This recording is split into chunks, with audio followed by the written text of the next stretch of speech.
What if I told you that right now, at this very moment, you are operating at maybe 10% of your true mental capacity? That every time you give up, every moment you hesitate, every decision you avoid making, you are essentially surrendering to a version of yourself that was never meant to exist. You see, most people live their entire lives as mental weaklings, not because they lack the capacity for strength, but because they never learned how to develop it. The difference between those who crumble under pressure and those who thrive in chaos isn't genetics, isn't luck, and it certainly isn't circumstance. It's mental strength.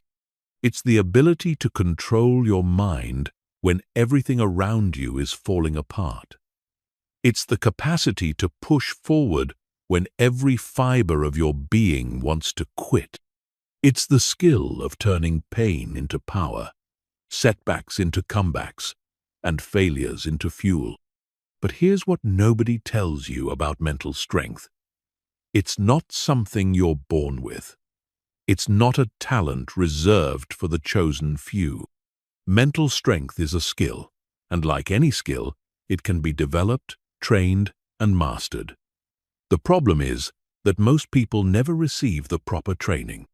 They stumble through life, hoping they'll magically become stronger, tougher, more resilient. But hope without strategy is just wishful thinking. This isn't another motivational speech filled with empty promises and feel-good platitudes. This is a systematic breakdown of how to forge unbreakable mental strength. You're about to learn the exact psychological principles, practical techniques, and daily habits that will transform you from someone who occasionally gives up to someone who literally cannot be stopped. By the time we're done, losing won't even be an option in your vocabulary, because you'll have built a mind so strong that failure becomes nothing more than feedback, and obstacles become opportunities to prove just how unbreakable you've become. Chapter 1. The Mental Strength Revolution. Right now, there are two types of people in this world. The first type crumbles when things get difficult. They make excuses. They blame circumstances. They quit when the going gets tough. And they spend their lives wondering what could have been if only they had pushed through. The second type faces the exact same challenges, the exact same setbacks, the exact same painful moments. But they respond completely differently. They get stronger. They adapt. They overcome.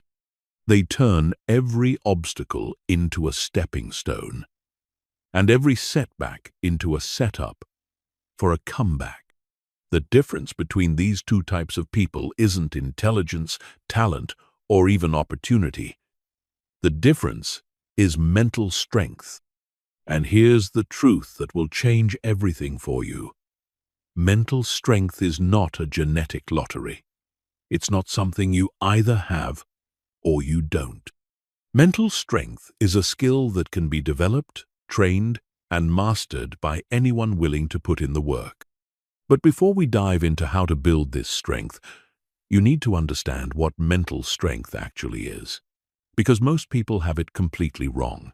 Mental strength isn't about being emotionless. It's not about never feeling fear, doubt, or pain. Mental strength is about feeling those emotions and choosing to act in alignment with your goals anyway. It's about experiencing setbacks and refusing to let them define your future. It's about facing uncertainty with confidence and turning pressure into performance. Think about the strongest people you know, the ones who seem unshakable no matter what life throws at them. They didn't become that way by avoiding challenges.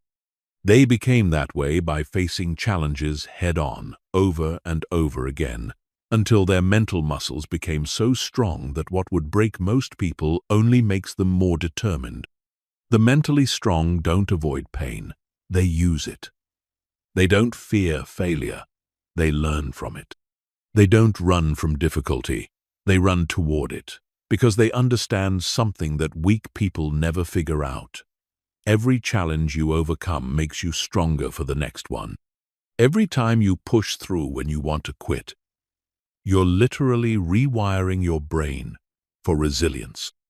Every moment you choose courage over comfort, you're building mental muscle that will serve you for the rest of your life. But here's where most people go wrong.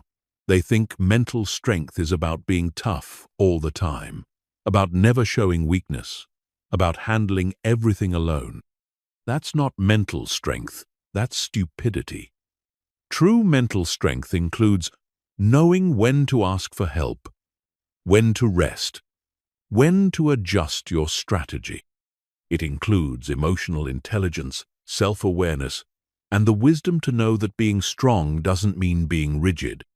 The mentally strong are also mentally flexible. They adapt to changing circumstances without losing sight of their core values and long-term goals. They can pivot without panic, adjust without anxiety, and change course without losing confidence in their ability to reach their destination. Mental strength is also about consistency over intensity. It's not about having one moment of incredible willpower that burns out quickly. It's about showing up every single day, especially when you don't feel like it. It's about doing what needs to be done regardless of your mood, your circumstances, or your current level of motivation. The weak wait for motivation to strike. The strong create momentum through action. The weak make decisions based on how they feel. The strong make decisions based on who they want to become. The weak let their emotions control their actions. The strong use their actions to control their emotions. Here's what you need to understand. Your current level of mental strength is not your permanent level. Every single day, you have the opportunity to become mentally stronger. Every challenge you face is a training session. Every setback is a chance to practice resilience. Every moment of doubt is an opportunity to choose faith in yourself over fear of the unknown. But you have to choose it. Mental strength doesn't develop accidentally. It doesn't happen by hoping or wishing or waiting for the right circumstances. It happens by deliberately putting yourself in situations that require you to be stronger than you were yesterday.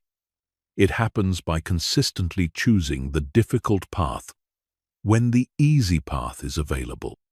It happens by training your mind the same way athletes train their bodies, with intention, consistency, and progressive overload. The revolution starts with a simple recognition. You are capable of far more than you currently believe. Your mind is more powerful than you've been using it. Your capacity for resilience is greater than you've been accessing. The only question is whether you're ready to stop settling for mediocrity and start building the mental strength that will transform every area of your life. Chapter 2. The Psychology of Unbreakable Minds. To build unbreakable mental strength, you first need to understand how the mind actually works, because most people are operating with a completely incorrect understanding of their own psychology. They think their thoughts just happen to them randomly, that their emotions are beyond their control, and that their mental patterns are fixed and unchangeable. This is not only wrong, it's the exact mindset that keeps people mentally weak. Your mind is not a passenger in your life, it's the driver. And if you don't learn to control the driver, you'll spend your entire life wondering why you keep ending up in places you never wanted to go. The science of neuroplasticity has proven beyond any doubt that your brain is constantly changing, constantly rewiring itself based on your thoughts, actions, and experiences. This means that every single day, you are literally sculpting your own mind. The mentally weak sculpt minds of limitation, fear, and defeat. The mentally strong sculpt minds of possibility, courage, and victory.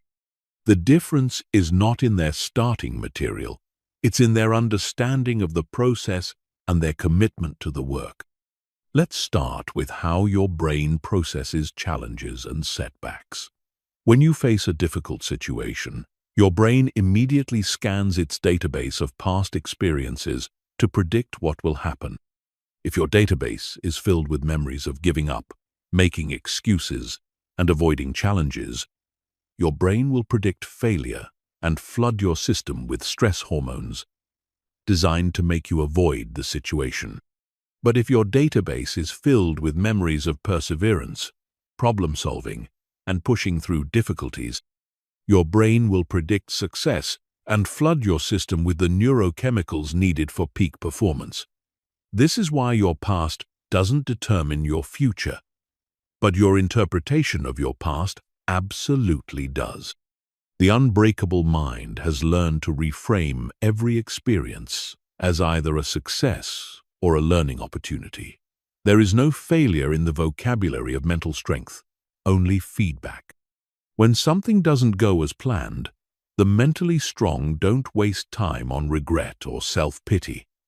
They immediately shift into analysis mode. What can I learn from this? How can I do better next time? What skills do I need to develop? What adjustments do I need to make? This reframing isn't just positive thinking, it's strategic thinking.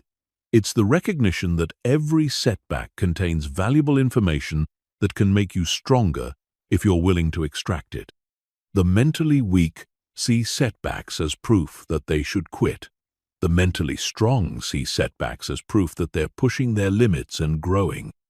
Another crucial aspect of unbreakable psychology is the concept of internal versus external locus of control.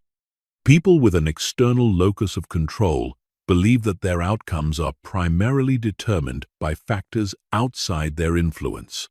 Luck, other people, circumstances, the economy, the weather. This mindset makes them perpetual victims of their environment. People with an internal locus of control believe that their outcomes are primarily determined by their own choices, actions, and responses. This doesn't mean they ignore external factors. It means they focus their energy on what they can control rather than what they can't. This single shift in perspective is often the difference between a life of frustration and a life of empowerment. The unbreakable mind operates from a foundation of radical responsibility. This means taking ownership not just of your actions, but of your responses to everything that happens to you. You can't control what happens to you, but you can control what happens in you. You can't control external events, but you can control your internal response to those events. This level of responsibility is initially uncomfortable because it means you can't blame anyone else for your results, but it's ultimately liberating because it means you have the power to change your results. Mental strength also requires understanding the difference between pain and suffering. Pain is inevitable. It's the natural result of growth, challenge, and pushing your limits. Suffering is optional. It's the story you tell yourself about the pain. When you stub your toe, the physical sensation is pain. The mental drama about how unfair it is, how much your day is ruined, how nothing ever goes right for you, that's suffering. The mentally strong experience pain just like everyone else. But they don't add layers of mental suffering on top of it. They feel the sensation, acknowledge it, and move forward. They don't create elaborate narratives about what the pain means about them, their future, or their worth. They simply deal with reality as it is, not as they wish it were or fear it might become. This brings us to one of the most important psychological principles of mental strength: acceptance versus resistance. What you resist persists. What you accept transforms. This doesn't mean being passive or giving up. It means acknowledging reality clearly so you can respond to it effectively. When you're in denial about a problem, you can't solve it. When you're angry about a situation, you waste energy that could be used to change it. When you accept that this is where you are right now, you free up all your mental and emotional resources to focus on where you want to go. The unbreakable mind also understands the power of identity-based thinking. Most people try to change their behaviors without changing their identity, and this is why most change efforts fail. If you see yourself as someone who gives up when things get tough, you'll find ways to give up. If you see yourself as someone who perseveres no matter what, you'll find ways to keep going. Your identity is not fixed. It's a choice you make every single day through your actions. Every time you do something that aligns with the person you want to become, you reinforce that identity. Every time you do something that contradicts the person you want to become, you weaken it. The key is to start small and be consistent.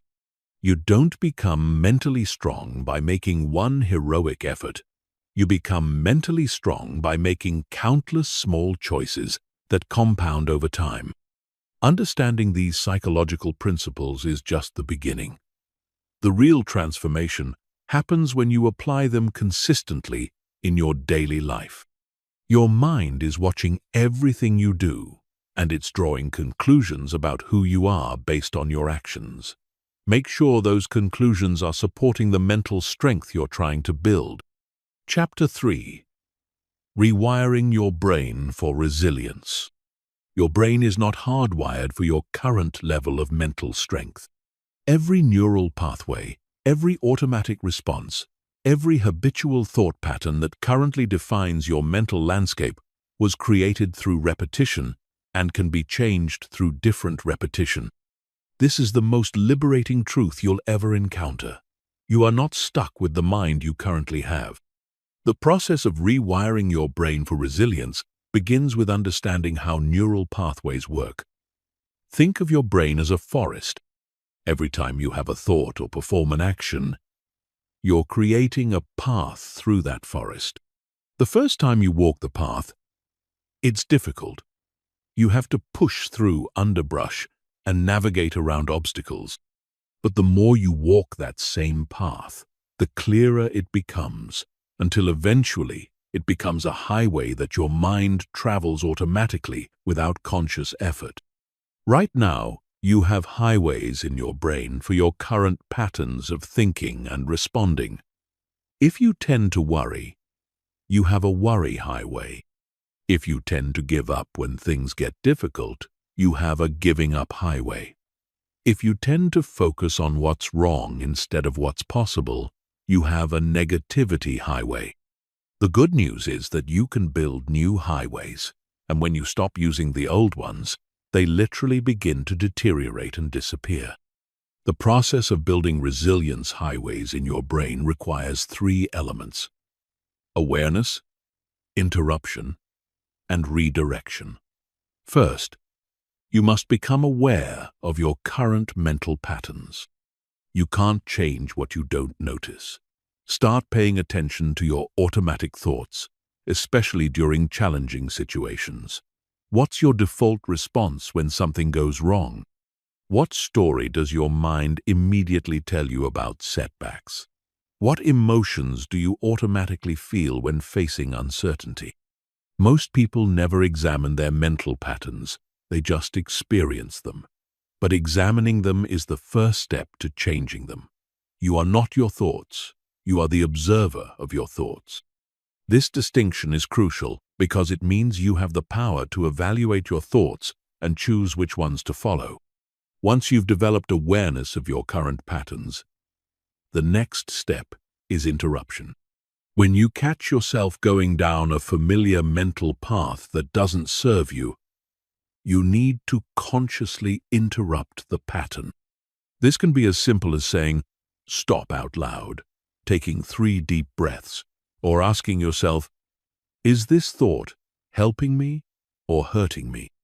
The key is to catch the pattern as early as possible. The longer you let yourself spiral down a negative mental path, the harder it becomes to change direction. But if you can catch it early and interrupt it consistently, you begin to weaken that neural pathway. The third element is redirection. Interrupting negative patterns is not enough. You need to redirect your mental energy toward patterns that build resilience. This is where you consciously choose thoughts and actions that align with the mental strength you're building. Instead of thinking, "This is too hard, I can't handle it," you redirect to, "This is challenging, and I'm becoming stronger by facing it." Instead of thinking, "Why does this always happen to me?" you redirect to, "What can I learn from this situation?" Instead of thinking, "I'm not good enough," you redirect to, "I'm growing and improving every day." This isn't positive thinking for the sake of feeling good. This is strategic thinking for the sake of building resilience. Every time you redirect your thoughts in this way, you're literally carving out new neural pathways that will eventually become your default responses. The brain also responds powerfully to visualization and mental rehearsal. Athletes have known this for decades. They spend almost as much time mentally practicing their sport as they do physically practicing it. You can use the same technique to build mental resilience by visualizing yourself handling challenging situations with strength and composure. Spend time each day mentally rehearsing scenarios where you might be tempted to give up, and visualize yourself pushing through instead. See yourself staying calm under pressure, making good decisions when stressed, and maintaining your composure when others are losing theirs. The more vividly and consistently you visualize these scenarios, the more prepared your brain will be to actually perform this way when the real situations arise. Another powerful technique for rewiring your brain is the practice of cognitive reframing. This involves consciously changing the way you interpret events and circumstances. Instead of seeing obstacles as roadblocks, you train yourself to see them as training equipment. Instead of seeing setbacks as evidence that you should quit, you see them as evidence that you're pushing your limits and growing. The language you use, both internally and externally, also plays a crucial role in rewiring your brain. Words are not just communication tools, they're programming tools. When you say, "I have to," instead of, "I get to," you're programming your brain to see your responsibilities as burdens instead of opportunities. When you say, "I can't," instead of, "I haven't figured out how yet," you're programming your brain for limitation instead of possibility. Start paying attention to your language patterns and consciously choose words that reinforce resilience. Instead of saying, "This is impossible," say, "This is challenging." Instead of saying, "I always mess up," say, "I'm learning and improving." Instead of saying, "I can't handle this," say, "I'm stronger than I realize." Physical practices also contribute significantly to rewiring your brain for resilience. Regular exercise doesn't just strengthen your body, it literally changes your brain structure, increasing the production of BDNF, brain-derived neurotrophic factor, which promotes the growth of new neural connections. Cold exposure, whether through cold showers or ice baths, has been shown to increase resilience by training your nervous system to stay calm under stress. Meditation and mindfulness practices are particularly powerful for building resilience because they train your ability to observe your thoughts without being controlled by them. When you can watch your thoughts without immediately reacting to them, you gain the space needed to choose your response rather than being driven by automatic patterns. The key to all of these techniques is consistency. Your brain changes slowly, gradually, through repeated exposure to new patterns. You can't rewire decades of conditioning with a few days of effort. But if you're consistent with these practices, if you make them part of your daily routine, you will begin to notice significant changes in your mental patterns within weeks and dramatic changes within months. Remember, every moment of every day, your brain is either strengthening patterns of resilience or patterns of weakness. There is no neutral. Every thought you think, every action you take, every response you choose is either building the mental strength you want or reinforcing the mental weakness you're trying to overcome. Choose wisely, choose consistently, and watch your brain transform itself into an unbreakable force. Chapter 4. The Foundation of Mental Toughness. Mental toughness is not about being harsh with yourself or others. It's not about suppressing emotions or pretending that difficulties don't affect you. True mental toughness is built on a foundation of 4 core principles: clarity of purpose, emotional regulation, consistent action, and adaptive resilience. Master these 4 elements, and you'll develop a level of mental toughness that will carry you through any challenge life presents. Let's start with clarity of purpose.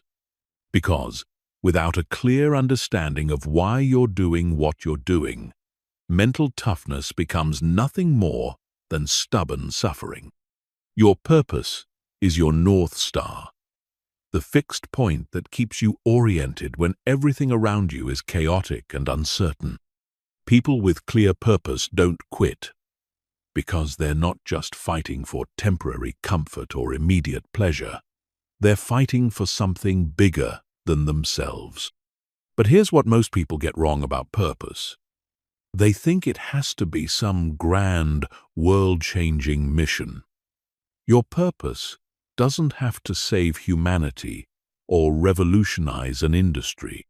Your purpose just has to be meaningful enough to pull you through the inevitable moments when you want to quit. It could be providing a better life for your family, proving to yourself that you can achieve something difficult, or simply becoming the best version of yourself possible. The key is that your purpose must be intrinsic, not extrinsic. If your motivation depends entirely on external validation, recognition, or rewards, it will fail you when those external factors disappear or become insufficient. But if your motivation comes from internal values, personal growth, and authentic meaning, it becomes virtually unshakable. Take time to identify what truly matters to you, not what you think should matter or what others expect to matter to you. What would you pursue, even if no one was watching? What would you continue working toward, even if progress was slow and recognition was non-existent?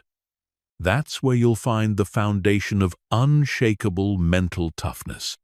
The second pillar of mental toughness is emotional regulation. This doesn't mean emotional suppression. It means emotional mastery. Emotions are information. They're your internal guidance system, telling you how you're interpreting your current situation. The mentally tough don't ignore this information. They process it efficiently and then choose their response based on their goals rather than their feelings. Emotional regulation starts with recognition. You can't manage what you don't acknowledge. Start paying attention to your emotional patterns throughout the day. What triggers anger, frustration, or discouragement in you? What situations tend to make you feel overwhelmed or anxious? What thoughts tend to generate fear or self-doubt? Once you can recognize your emotional patterns, you can begin to manage them. This involves several techniques. First, create space between stimulus and response. When something triggers a strong emotional reaction, pause before acting. Take 3 deep breaths, count to 10, Or simply ask yourself, what response would serve my goals best in this situation? Second, question your emotional interpretations.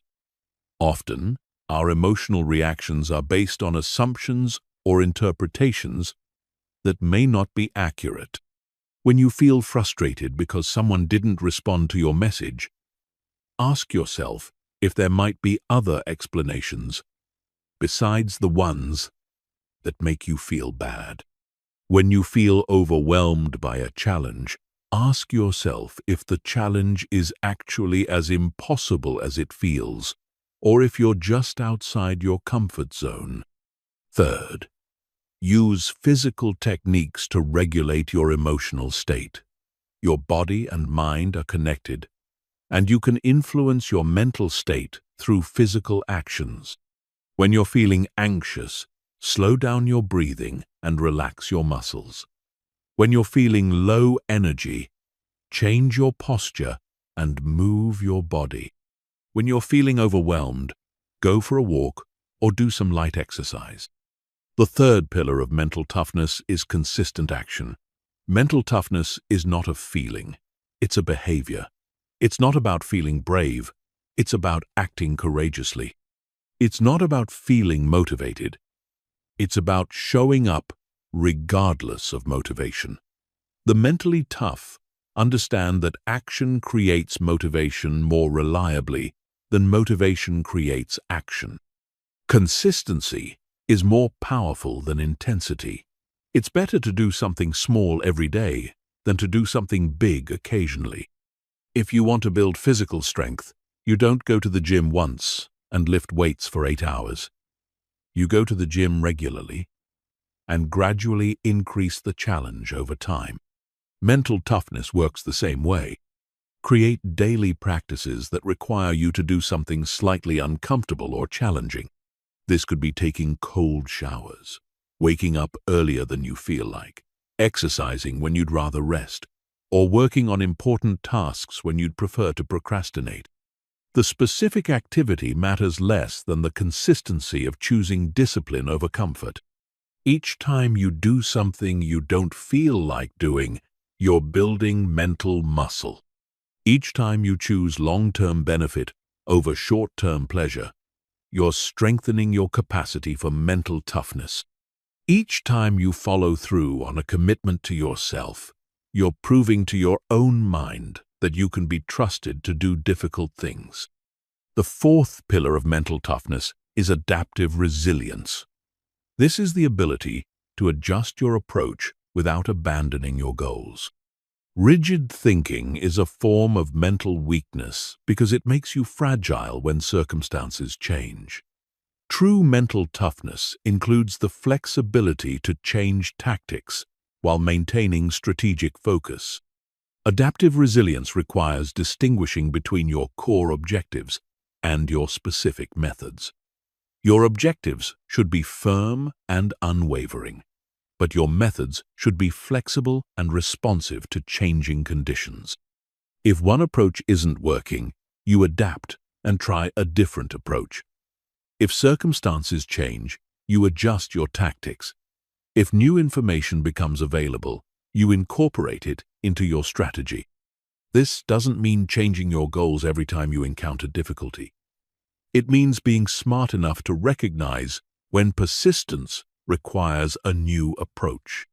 Sometimes the most mentally tough thing you can do is admit that your current method isn't working and try something different. Adaptive resilience also includes learning from every experience, whether successful or unsuccessful. Every outcome provides information that can make you stronger and smarter.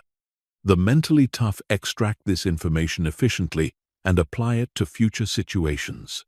They don't waste time dwelling on what went wrong. They focus on what they can do differently going forward. Building mental toughness is like building physical fitness. It requires consistent training, progressive challenge, adequate recovery, and patience with the process. You don't become mentally tough overnight any more than you become physically fit overnight. But if you commit to developing these 4 pillars, clarity of purpose, emotional regulation, consistent action, and adaptive resilience, you will steadily build a level of mental toughness that will serve you in every area of your life. The foundation you build today will support every challenge you face tomorrow. Make it strong, make it deep, and make it unshakable. Chapter 5. Overcoming the fear of failure. Fear of failure is not just an emotion, it's a prison. It's the invisible force that keeps more people from achieving their potential than any external obstacle ever could. While others are worried about what might go wrong, the mentally strong are focused on what could go right. While others are paralyzed by the possibility of failure, the mentally strong are energized by the possibility of success. But here's what you need to understand about fear of failure. It's not actually fear of failure itself. It's fear of what failure might mean about you. People aren't afraid of making mistakes. They're afraid that making mistakes means they're inadequate, stupid, or unworthy. They're not afraid of setbacks. They're afraid that setbacks prove they don't have what it takes. This is why overcoming fear of failure starts with changing your relationship with failure itself. Failure is not the opposite of success. Failure is part of success. Every person who has achieved anything significant has failed more times than most people have even tried. The difference is that they didn't let failure define them. They let it develop them. They didn't see failure as evidence that they should quit. They saw failure as evidence that they were pushing their limits and learning faster than people who never try anything challenging. The first step in overcoming fear of failure is redefining what failure actually means. Instead of seeing failure as proof of inadequacy, start seeing failure as proof of courage. It takes courage to try something that might not work. It takes courage to put yourself in situations where you might make mistakes. It takes courage to risk looking foolish in pursuit of something meaningful. When you reframe failure as courage in action rather than proof of inadequacy, everything changes.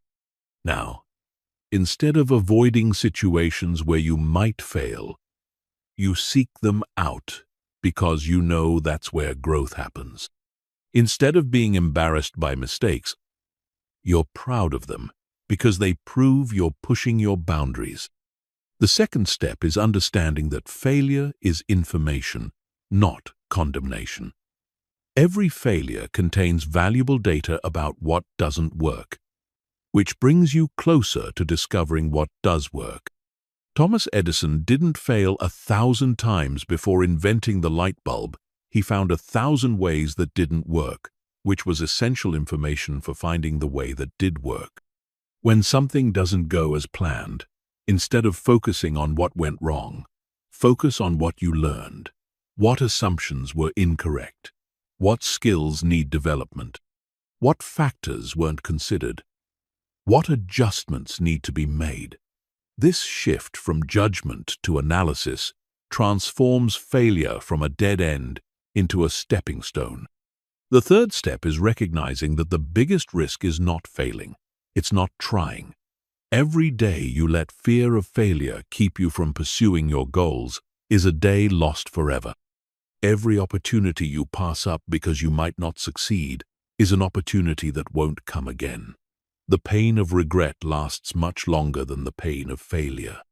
When you're debating whether to take a risk that might not work out, ask yourself, what's the worst that could realistically happen, and could I handle that? Usually, the worst-case scenario is much less terrible than your fear makes it seem, and you're much more capable of handling it than you realize. Also ask yourself, what's the cost of not trying? What opportunities will you miss? What growth will you avoid? What version of yourself will you never become? Often, the cost of inaction is far greater than the cost of potential failure. The fourth step is building failure tolerance through progressive exposure. Just like building physical tolerance to cold or heat, you can build psychological tolerance to failure by gradually exposing yourself to situations where failure is possible. Start with low-stakes situations where failure wouldn't be devastating, and gradually work your way up to higher-stakes challenges. This might mean starting conversations with strangers, trying a new hobby where you'll be a beginner, applying for positions that stretch your qualifications, or sharing your ideas even when they might be rejected. Each time you survive failure and keep going, you prove to yourself that failure isn't fatal, and your tolerance for future risks increases. The fifth step is developing a failure recovery system. Instead of hoping you'll never fail, plan for how you'll respond when you do fail. Have a process for extracting lessons from setbacks, adjusting your approach, and getting back into action. When you have a system for dealing with failure, it becomes much less frightening because you know you can handle it. Your failure recovery system might include taking time to process the disappointment without judgment, analyzing what went wrong and what can be improved, identifying the next action step, reaching out to mentors or supporters for perspective, and celebrating the courage it took to try in the first place. The sixth step is surrounding yourself with people who have a healthy relationship with failure. If you're constantly around people who play it safe and avoid risks, their fear will reinforce your own. But if you surround yourself with people who take intelligent risks, learn from setbacks, and keep pursuing their goals despite failures, their courage will inspire your own. Seek out stories of people who have overcome significant failures to achieve success. Study their mindset, their strategies, and their persistence. You'll discover that failure wasn't their enemy, it was their teacher. It wasn't what stopped them, it was what strengthened them. The seventh step is focusing on process rather than outcomes. When your entire sense of success depends on specific outcomes, failure becomes devastating because it means total defeat. But when you focus on the process, on consistently doing the things that increase your chances of success, then failure becomes just one data point in a longer journey. Set process goals alongside outcome goals. Instead of just focusing on, I want to lose 20 pounds, also focus on, I want to exercise 4 times per week and eat vegetables with every meal. Instead of just focusing on, I want to get promoted, also focus on, I want to develop my skills, take on challenging projects, and build strong relationships with colleagues. When you focus on process, you succeed every time you follow through on your commitments, regardless of the ultimate outcome. This makes you much more resilient to setbacks because your sense of progress and achievement isn't dependent on external results that you can't fully control. Remember, courage is not the absence of fear, it's action in the presence of fear. You don't overcome fear of failure by eliminating the fear. You overcome it by developing the strength to act despite the fear. Every time you choose action over avoidance, progress over perfection, and learning over safety, you're building the mental strength that will carry you through any challenge. The people who achieve extraordinary things are not the people who never fail. They're the people who never let failure stop them from trying again. They understand that failure is not the opposite of success. It's the foundation of success. Make failure your teacher, not your master, and watch how quickly your relationship with challenge and risk transforms. Chapter 6.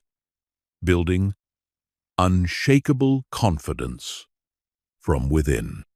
Confidence is not something you're born with. It's something you build. And the difference between fake confidence and real confidence is simple. Fake confidence depends on external validation and perfect circumstances. while real confidence comes from internal strength and self-trust. The mentally strong don't wait to feel confident before taking action. They build confidence through action. Most people have confidence backwards. They think they need to feel confident before they can do confident things. But that's like saying you need to be in shape before you can exercise. Confidence is built the same way physical strength is built, through progressive training and consistent challenge.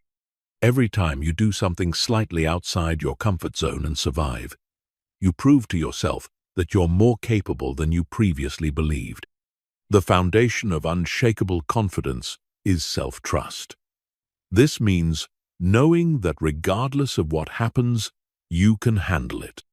It's not the belief that everything will go perfectly. It's the belief that even when things go wrong, you have the resources, creativity, and persistence to figure it out. This kind of confidence doesn't come from avoiding challenges. It comes from facing challenges and discovering your own resilience. Self-trust is built through keeping promises to yourself. Every time you say you're going to do something and then follow through, you deposit credibility into your own mental bank account. Every time you make an excuse or break a commitment to yourself, you make a withdrawal. The balance of this account determines your level of self-confidence. Start building self-trust with small, manageable commitments. If you say you're going to wake up at 6 a.m., do it. If you say you're going to exercise 3 times this week, do it. If you say you're going to complete a project by Friday, do it. These might seem like minor things, but your subconscious mind is watching everything you do and drawing conclusions about your reliability and capability. Real confidence also comes from competence. The more skilled you become at things that matter to you, the more confident you naturally feel. But here's the key. You don't need to be perfect or even expert level to be confident. You just need to be committed to continuous improvement. Confidence comes from the knowledge that even if you don't know everything now, you have the ability and commitment to learn whatever you need to learn. This is why the most confident people are often the biggest students. They're not confident because they know everything. They're confident because they trust their ability to figure things out. They see every new challenge as an opportunity to expand their capabilities rather than as a threat to their self-image. Another crucial element of building confidence is changing your internal dialogue. Most people talk to themselves in ways they would never talk to their best friend. They're their own worst critic, constantly pointing out flaws, predicting failures, and highlighting inadequacies. This internal negativity is confidence poison. Start paying attention to your self-talk and consciously choose to speak to yourself with the same kindness and encouragement you would offer someone you care about. Instead of, "I'm terrible at this," try, "I'm learning and improving." Instead of, "I always mess up," try, "I'm human and I'm growing." Instead of, "I can't do this," try, "This is challenging and I'm becoming stronger by facing it." Confidence also requires accepting yourself as you are while working to become who you want to be. This seems contradictory, but it's actually the key to authentic confidence. When you constantly judge yourself for not being perfect, you waste enormous amounts of mental energy that could be used for growth and improvement. Self-acceptance doesn't mean self-satisfaction or giving up on improvement. It means acknowledging your current reality without adding layers of judgment and shame. From this place of honest self-awareness, you can make genuine improvements rather than trying to fix imaginary flaws or live up to impossible standards.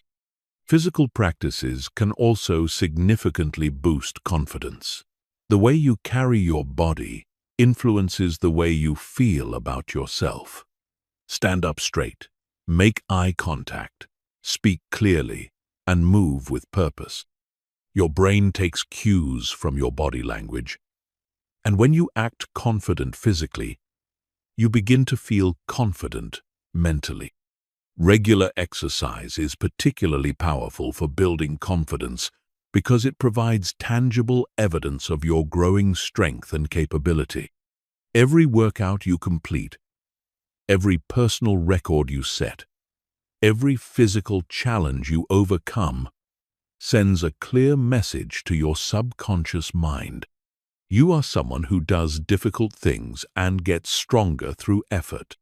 The mentally strong also understand that confidence is not about never feeling doubt or fear. Everyone experiences moments of uncertainty and insecurity. The difference is that confident people feel the doubt and act anyway. They don't wait for doubt to disappear before taking action. They take action despite the doubt. This is why confident people often seem fearless to others. But they're not actually experiencing less fear.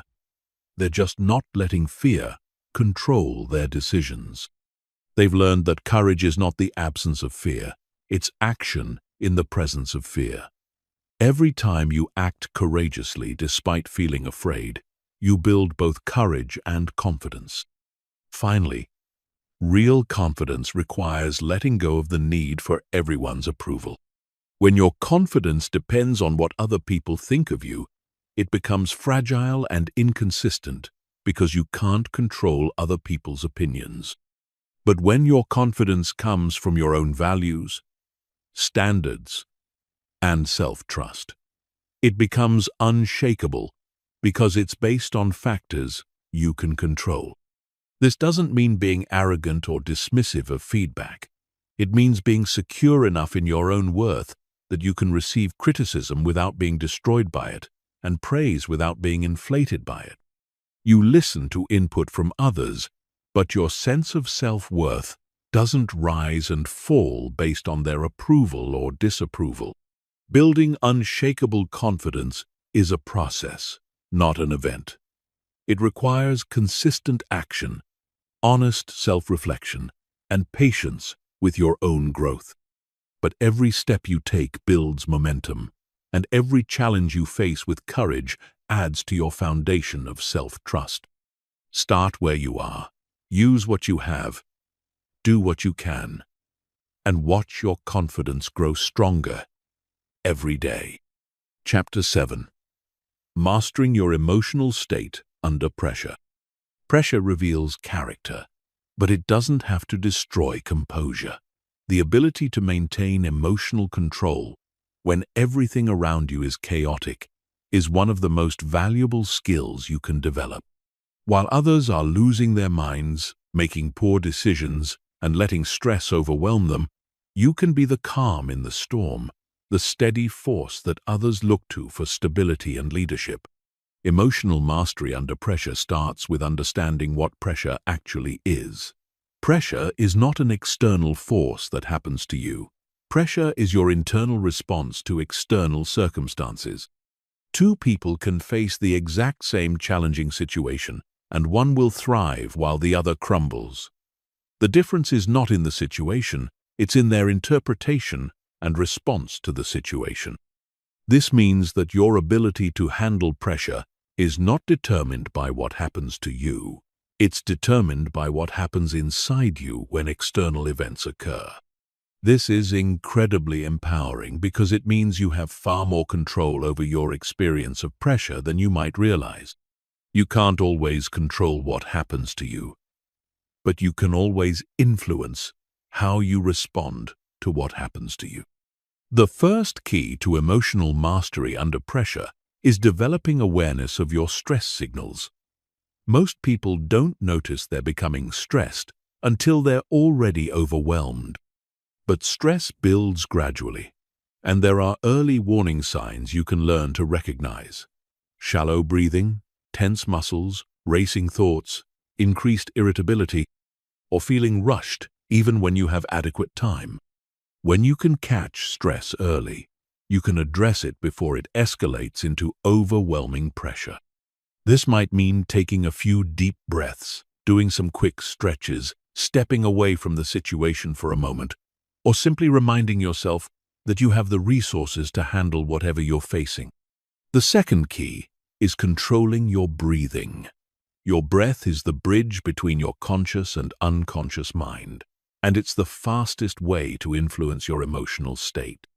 When you're under pressure, your breathing typically becomes shallow and rapid, which sends stress signals throughout your entire system. But when you consciously slow down and deepen your breathing, you activate your parasympathetic nervous system and create a state of calm alertness. Practice this technique. When you notice pressure building, take 4 counts to breathe in, hold for 4 counts, breathe out for 6 counts, and hold empty for 2 counts. Repeat this cycle 4 to 6 times. This specific pattern has been proven to quickly shift your nervous system from stress mode to recovery mode, allowing you to think more clearly and respond more effectively. The third key is reframing pressure as privilege. Instead of seeing high-pressure situations as burdens or threats, train yourself to see them as opportunities. Pressure means something important is happening. Pressure means you're in a position where your actions matter. Pressure means you're being trusted with something significant. This reframe alone can transform your relationship with challenging situations. Champions don't avoid pressure. They seek it out because they know that's where peak performance happens. They understand that pressure is not the enemy of success. It's the catalyst for success. When you start seeing pressure as the price of playing at a higher level rather than as punishment for being inadequate, everything changes. The fourth key is focusing on process rather than outcome when under pressure. When you focus on the specific outcome you want to achieve, especially when that outcome is very important to you, pressure increases because you're trying to control something that's not entirely within your control. But when you focus on executing the process you know gives you the best chance of success, pressure decreases because you're focusing on things you can control. Instead of thinking, I have to make this sale or I have to give a perfect presentation, think, I'm going to prepare thoroughly, listen carefully, communicate clearly, and trust the process.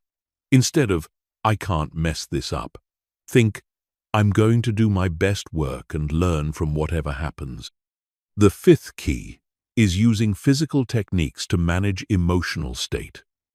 Your body and mind are connected, and you can influence your mental state through physical actions. When you're feeling overwhelmed, change your posture, relax your facial muscles, and move your body. Sometimes a quick walk or a few jumping jacks can completely shift your emotional state. Progressive muscle relaxation is particularly effective under pressure. Systematically tense and then relax different muscle groups in your body, starting with your toes and working up to your head. This technique helps you become aware of physical tension you might not have noticed and gives you a way to release it quickly. The sixth key is maintaining perspective.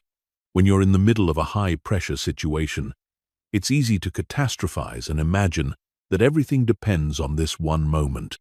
But most situations that feel critically important in the moment are much less significant when viewed from a longer time perspective. Ask yourself, will this matter in 5 years? Will this matter in 5 months? Will this matter in 5 days? Often, situations that feel overwhelming in the moment lose their emotional charge when you realize they're not as permanently significant as they feel. The seventh key is preparation and visualization. The more prepared you are for high-pressure situations, the less pressure you'll feel when they occur. This includes both practical preparation, learning the skills and knowledge you need, and mental preparation. Visualizing yourself handling challenging situations with composure and effectiveness. Spend time regularly visualizing yourself in high-pressure situations, performing at your best. See yourself staying calm, thinking clearly, and executing effectively, regardless of external circumstances.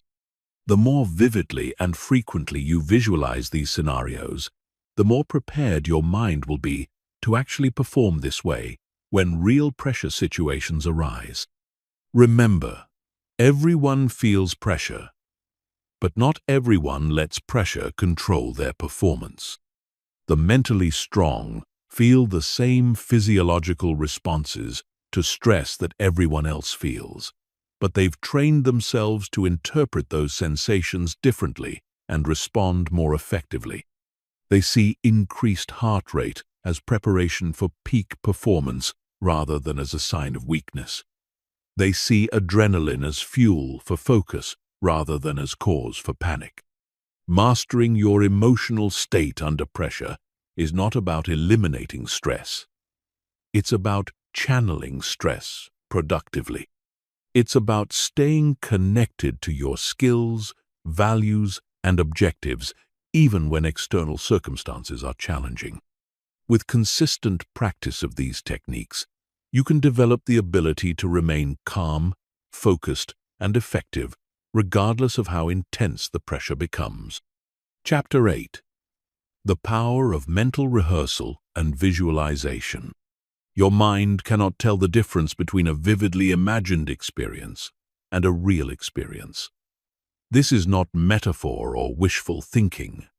This is neuroscience. When you visualize performing an action, the same neural pathways fire as when you actually perform that action. This means you can literally train your brain for success without ever leaving your chair. Elite athletes have known this secret for decades. They spend almost as much time mentally practicing their sport as they do physically practicing it. Olympic competitors visualize their routines hundreds of times before they ever step onto the competition floor. Professional athletes mentally rehearse game situations so thoroughly that when those situations occur in real games, their responses are automatic and precise.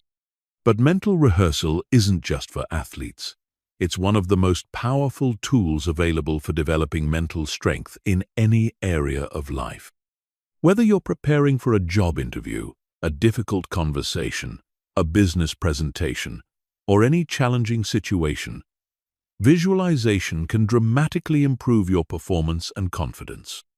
The key to effective visualization is specificity and emotional engagement. Vague, general visualizations produce vague, general results. But when you create detailed, emotionally engaging mental rehearsals, you're programming your brain for specific success patterns. You need to see, hear, feel, and emotionally experience the scenarios you're visualizing. Start by identifying the challenging situations you want to prepare for mentally. These might be scenarios where you typically feel nervous, situations where you've struggled in the past, or new challenges you haven't faced before. The more specific you can be about the circumstances, the more effective your mental rehearsal will be. When you visualize, engage all your senses. Don't just see yourself succeeding. Hear the sounds that would be present. Feel the physical sensations. Notice the smells and temperatures. And most importantly, feel the emotions of confidence, calm, and competence.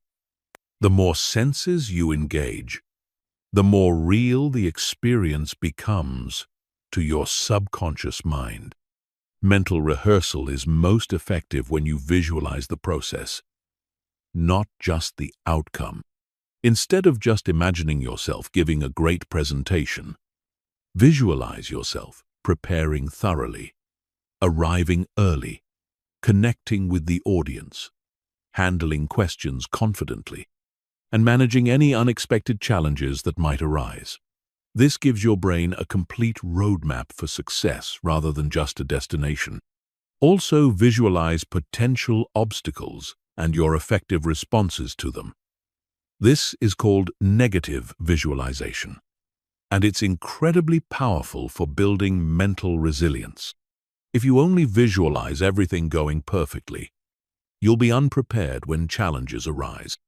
But if you mentally rehearse handling difficulties with composure and skill, you'll be ready for whatever actually happens.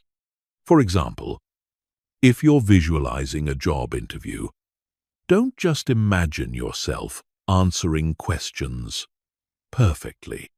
Also visualize yourself staying calm if you don't know an answer, recovering gracefully if you misspeak, and maintaining confidence even if the interviewer seems unimpressed. This mental preparation makes you much more resilient when facing real challenges. Timing matters with visualization. The most effective mental rehearsal happens when you're relaxed and focused, typically first thing in the morning or last thing at night. Your subconscious mind is most receptive during these times, and the neural pathways you create are more likely to be retained and strengthened. Consistency is crucial for mental rehearsal to be effective. Visualizing once or twice won't create lasting change, but visualizing regularly over time will literally rewire your brain for the performance patterns you're practicing. Make mental rehearsal a daily habit, even if you only spend 5 to 10 minutes on it. Mental rehearsal is also powerful for building general mental strength patterns. You can visualize yourself staying calm under pressure, persisting through setbacks, maintaining focus during distractions, and responding to criticism with composure.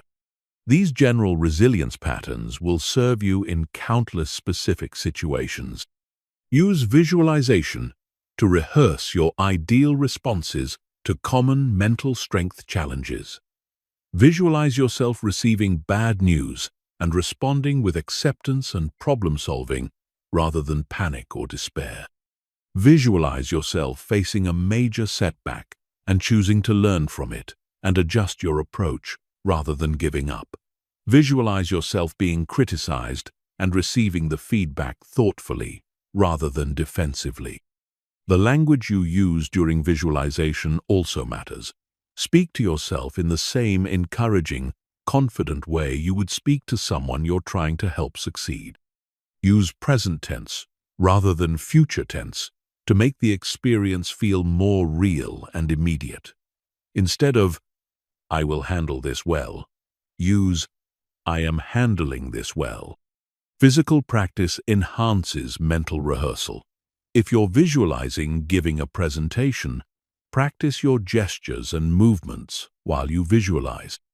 If you're rehearsing a difficult conversation, practice your posture and facial expressions. The more you can integrate physical and mental practice, the more complete your preparation becomes. Mental rehearsal is also valuable for recovery and learning from actual experiences. After challenging situations, visualize how you could have handled them even better. This isn't about beating yourself up for imperfect performance. It's about programming your brain with improved response patterns for future similar situations. When real challenging situations arise, you'll often find that they feel familiar because you've already experienced them mentally. This familiarity reduces anxiety and increases confidence because your brain recognizes the situation and already has effective response patterns prepared. The combination of mental rehearsal and actual practice is incredibly powerful. Physical practice without mental rehearsal is incomplete because you're not preparing your mind.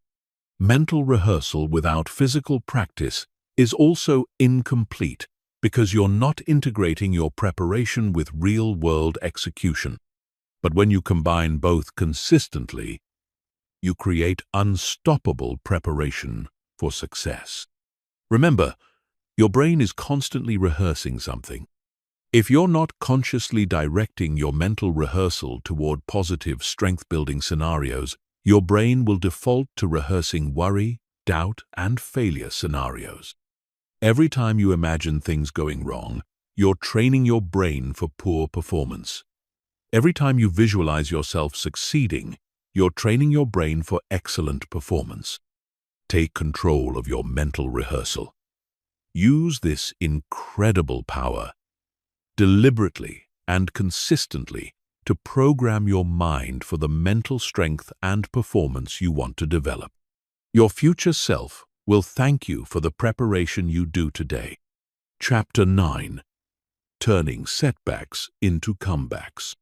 Setbacks are not roadblocks.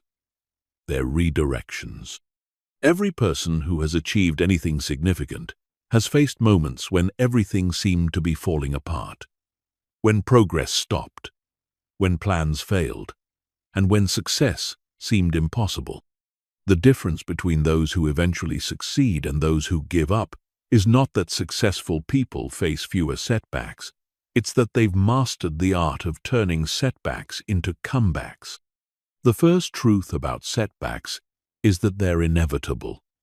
If you're not experiencing setbacks, you're not pushing yourself hard enough. Setbacks are proof that you're attempting something worthwhile, something challenging, something that requires you to grow beyond your current capabilities. Easy goals don't produce setbacks because they don't require you to stretch beyond what you already know how to do. When a setback occurs, your first response determines everything that follows. Most people respond to setbacks with emotion, anger, frustration, disappointment, or despair. These emotional responses are natural and human, but they're not productive. The mentally strong allow themselves to feel the initial emotional impact of a setback, but they don't dwell there. They quickly shift from emotional reaction to strategic analysis. The strategic response to setbacks involves asking better questions. Instead of, "Why me?" ask, "What now?" Instead of, "This isn't fair," ask, "What can I learn from this?" Instead of, "I knew this wouldn't work," ask, "How can I adjust my approach?" The quality of your questions determines the quality of your responses, and better questions lead to better outcomes. Every setback contains valuable information that can make you stronger and smarter if you're willing to extract it. This information might be about flaws in your strategy, gaps in your skills, unrealistic timelines, or factors you hadn't considered. But this information is only valuable if you analyze it objectively rather than emotionally. Create a setback analysis process that you follow consistently. When something doesn't go as planned, ask yourself, what specifically went wrong? What factors contributed to this outcome? What was within my control and what wasn't? What skills or knowledge do I need to develop? What adjustments should I make to my approach? What can I do differently next time? This analysis should be honest but not harsh. The goal is not to judge yourself for making mistakes. It's to learn from those mistakes so you don't repeat them. Self-criticism that leads to insight and improvement is productive. Self-criticism that leads to shame and paralysis is destructive. Setbacks also provide opportunities to test and strengthen your resilience. Every time you face a setback and choose to continue rather than quit, you prove to yourself that you have more strength than you realized. You build evidence of your own persistence and problem-solving ability. This evidence becomes the foundation for unshakable confidence in your ability to handle future challenges. The speed of your recovery from setbacks is often more important than the magnitude of the setback itself. Minor setbacks that paralyze you for months are more damaging than major setbacks that you recover from quickly. Develop the ability to process setbacks efficiently. Feel the disappointment, extract the lessons, adjust your approach, and get back into action. This doesn't mean rushing through the emotional processing of setbacks. Genuine disappointment and frustration need to be acknowledged and felt. But there's a difference between processing emotions and wallowing in them. Processing moves you forward. Wallowing keeps you stuck. Set a time limit for emotional processing. then shift into action mode.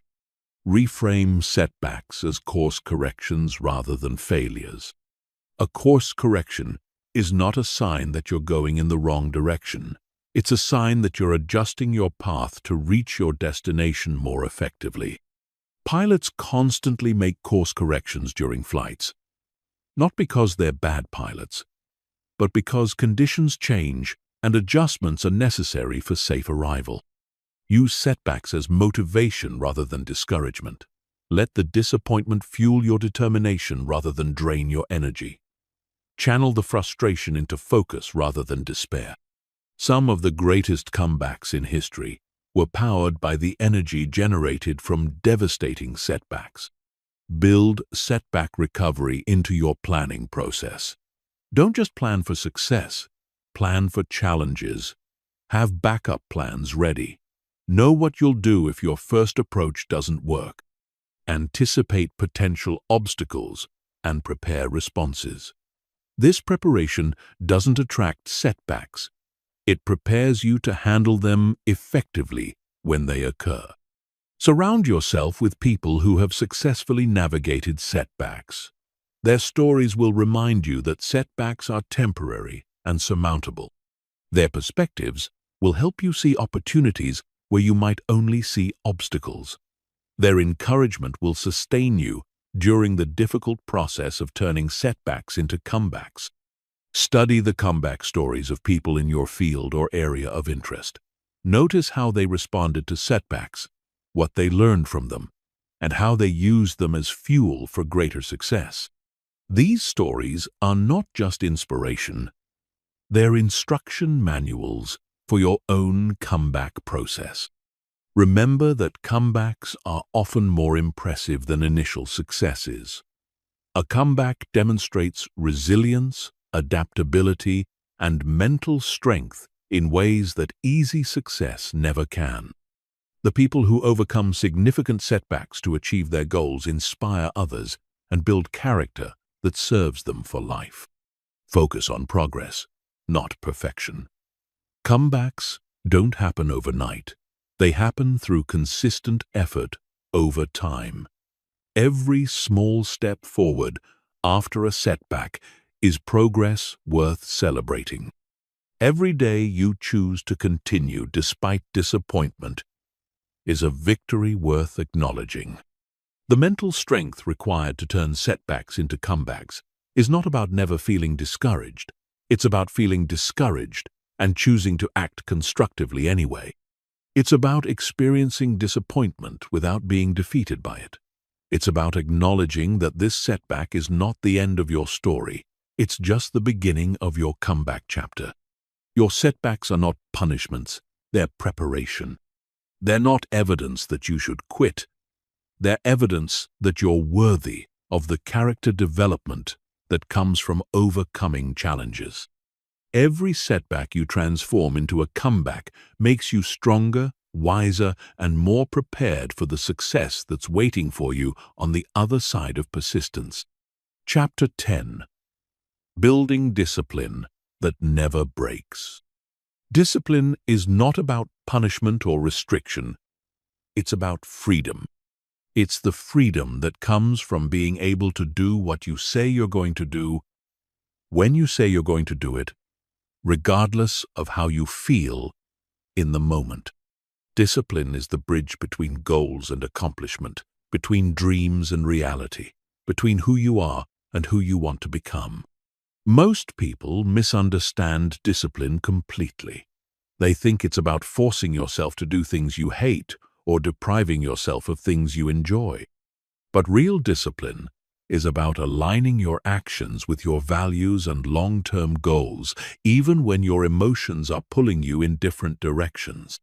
It's about being reliable to yourself and trustworthy in your own commitments. The foundation of unbreakable discipline is clarity of purpose. When you have compelling reasons for your goals, discipline becomes much easier because you're not just forcing yourself through arbitrary tasks. You're choosing actions that move you towards something meaningful. Weak motivation requires strong discipline. But strong motivation makes discipline flow naturally. Take time to connect deeply with why your goals matter to you. Don't settle for surface-level reasons like, "I should," or "it would be nice." Dig deeper. How will achieving this goal change your life? How will it affect the people you care about? What will become possible for you that isn't possible now? The stronger your why, the easier your discipline becomes. Discipline is built through small, consistent actions rather than heroic efforts. It's better to do something small every day than something big occasionally. If you want to build physical fitness, it's better to exercise for 15 minutes daily than for 3 hours once a week. If you want to develop a skill, it's better to practice for 20 minutes daily than for 4 hours once a month. This is because discipline is like a muscle that gets stronger through regular use. Every time you do something you committed to doing, especially when you don't feel like doing it, you strengthen your discipline muscle. Every time you choose long-term benefit over short-term comfort, you build capacity for future self-control. Start building discipline with commitments you can absolutely keep. If you haven't been exercising at all, don't commit to working out for an hour every day. Commit to 10 minutes of movement every day. If you haven't been reading regularly, don't commit to reading for 2 hours daily. Commit to reading for 10 minutes daily. Success builds momentum, and momentum makes discipline easier. The key is consistency, not intensity. Once you've established the habit of consistent action, you can gradually increase the intensity or duration. But if you start with commitments that are too ambitious, you'll likely fail, which weakens your confidence in your own discipline rather than strengthening it. Environmental design is crucial for building discipline. Your environment should make good choices easier and bad choices harder. If you want to eat healthier, fill your kitchen with healthy foods and remove junk food. If you want to read more, keep books visible and accessible while putting your phone in another room. If you want to exercise regularly, lay out your workout clothes the night before. Don't rely on willpower alone to overcome environmental obstacles. Willpower is a limited resource that gets depleted throughout the day. But environmental design works automatically without requiring conscious effort. The easier you make the right choices and the harder you make the wrong choices, the more disciplined you'll naturally become. Discipline also requires learning to delay gratification effectively. Most people give in to immediate impulses because they haven't trained themselves to pause between impulse and action. This pause is where discipline lives. When you want to quit, take a deep breath and ask yourself, what would the person I'm trying to become do in this situation? Practice the 10-minute rule for breaking bad habits and building good ones. When you want to do something that goes against your goals, commit to waiting 10 minutes before giving in. Often, the impulse will pass during those 10 minutes. When you don't want to do something that supports your goals, commit to doing it for just 10 minutes. Often, starting is the hardest part. And once you begin, momentum carries you forward. Track your discipline daily. Keep a simple record of whether you followed through on your commitments each day. This tracking serves multiple purposes. It makes you aware of your patterns, it provides accountability, and it gives you data to analyze and improve. Seeing a streak of successful days motivates you to keep the streak alive. Build discipline in multiple areas of your life simultaneously, but gradually. Start with one area until it becomes automatic, then add another. Having discipline in one area of life makes it easier to develop discipline in other areas because you're strengthening your overall capacity for self-control. Learn to separate discipline from motivation. Motivation gets you started, but discipline keeps you going. Motivation is emotional and inconsistent, but discipline is logical and reliable. Don't wait to feel motivated to do what you've committed to do. Do it because you committed to it, regardless of how you feel. This doesn't mean ignoring your emotions or treating yourself like a robot. It means recognizing the difference between temporary feelings and permanent commitments. Your feelings will change throughout the day, but your commitments should remain stable. Let your values and goals guide your actions, not your moods. Celebrate small victories in discipline. Every time you follow through on a commitment, especially when you didn't feel like it, acknowledge that success. These small celebrations reinforce the neural pathways associated with self-control and make future discipline easier. Prepare for moments when discipline will be tested. Everyone has times when they're tired, stressed, or facing unusual circumstances. Plan for these moments. What will you do when you're too tired to exercise? What will you do when you're too busy to read? Having predetermined responses to challenging situations helps you maintain discipline even under pressure.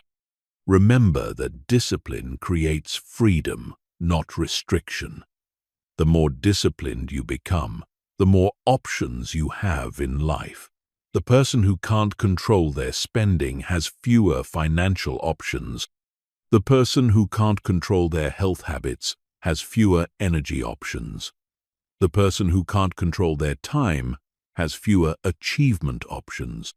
But the person who has developed strong discipline has maximum freedom to choose their path and pursue their goals. Unbreakable discipline is not about being perfect. It's about being consistent. It's not about never making mistakes. It's about getting back on track quickly when you do make mistakes. Build it gradually. Practice it daily.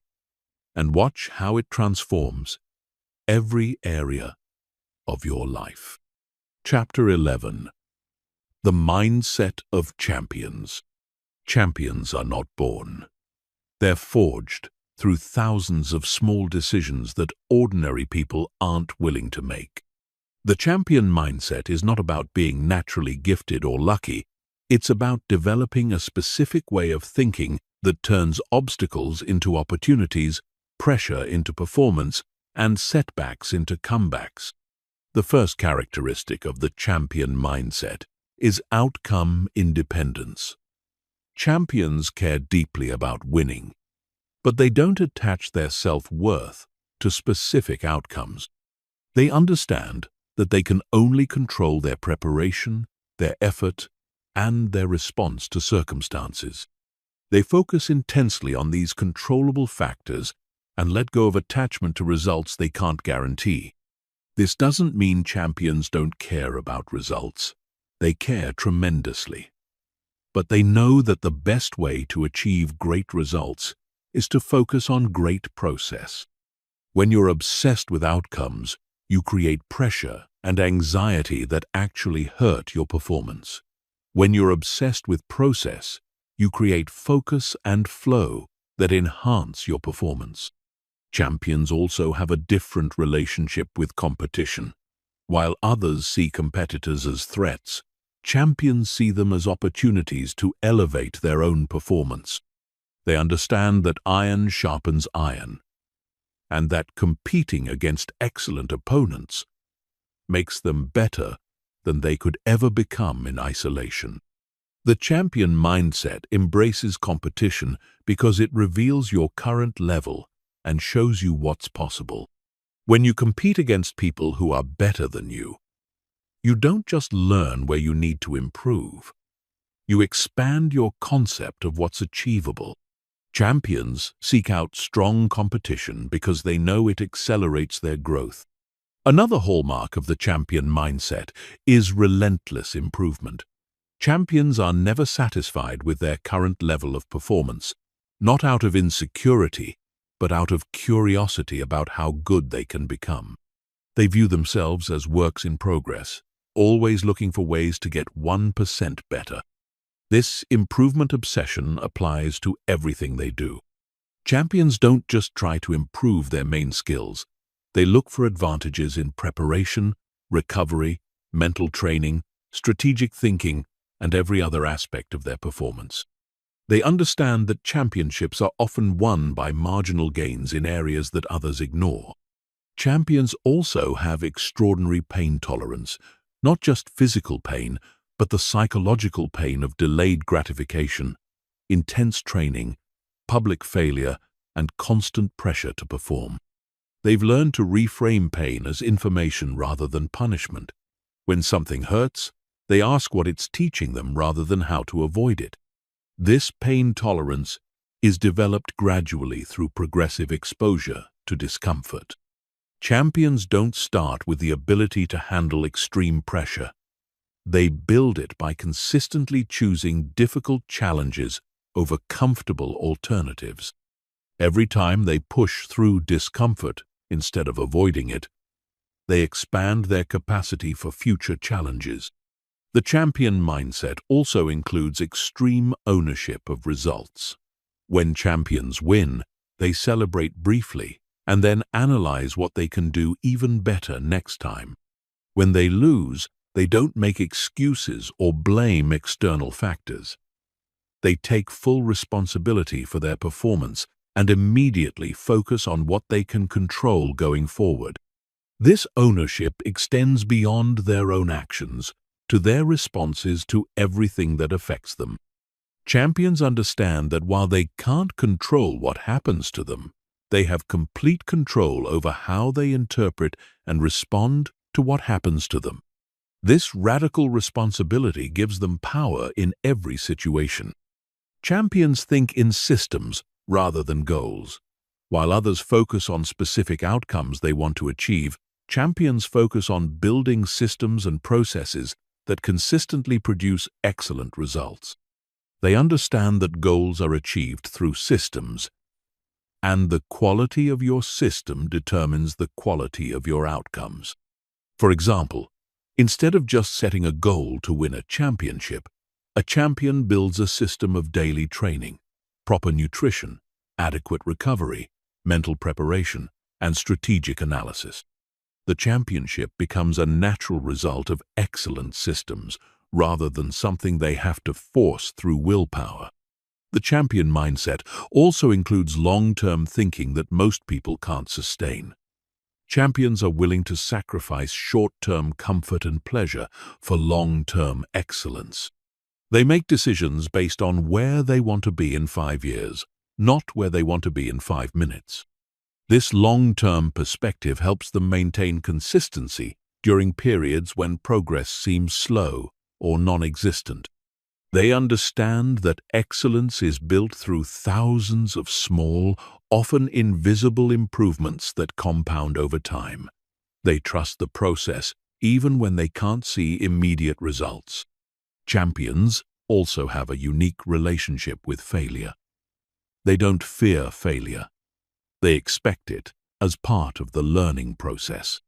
They understand that the only way to find your limits is to go beyond them. And going beyond your limits inevitably involves some failures along the way. When champions fail, they fail fast and learn faster. They don't waste time being embarrassed or disappointed. They immediately shift into analysis mode. What went wrong? What can be learned? What needs to be adjusted? They treat failures as data points rather than judgments about their worth or potential. Finally, champions have developed the ability to perform their best when it matters most. While others crumble under pressure, champions rise to the occasion. This isn't because they don't feel pressure, it's because they've trained themselves to channel pressure into enhanced focus and performance. This clutch performance is developed through deliberate practice under pressure. Champions regularly put themselves in high-stakes situations during training, so that when real pressure situations arise, they feel familiar rather than overwhelming. They've learned to see pressure as fuel for peak performance rather than as a threat to their success. The champion mindset is not reserved for professional athletes or elite performers. These same mental patterns can be applied to any area of life where you want to achieve excellence. Whether you're building a business, developing relationships, pursuing education, or working toward any meaningful goal, thinking like a champion will accelerate your progress and enhance your results. Start developing your champion mindset today by choosing process over outcomes, embracing competition as growth opportunity, committing to relentless improvement, increasing your pain tolerance, taking extreme ownership, building systems for success, thinking long-term, learning from failures, and preparing to perform under pressure.